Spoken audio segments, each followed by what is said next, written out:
జరగాలని చెప్పి వార్త వస్తా ఉన్నాం. ఇక ధరణి ఏదైతే రాష్ట్రంలో ల్యాండ్ అగ్రికల్చర్ ల్యాండ్ రెవెన్యూ వ్యవస్థకు సంబంధించిన కార్యపాలను నిర్వహిస్తుందో ధరణి పోర్టల్ సంబంధించిన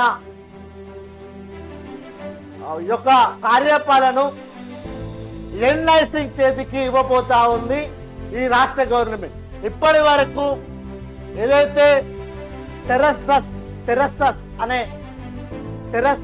ఒక సంస్థ ఆ ధరణి యొక్క కార్యపాలన నిర్వహించేది, ఆ ధరణి చూసుకునేది, ఇప్పుడు ఎన్ఐసి చేతికి పోయిందని చెప్పి వార్త చూస్తా ఉన్నాం. ఎన్ఐసికి ఇవ్వడమే మేలని చెప్పి సీనియర్ అధికారుల యొక్క ప్రతిపాదన దృష్ట్యా ప్రభుత్వం ఆ దిశగా అడుగులేస్తుందని చెప్పి చూస్తా ఉన్నాం. సిజిజి టిఎస్ ఆన్లైన్ ఎన్ఐసిలకు అప్పగించే ఏదైతే సిజిజి ఉందో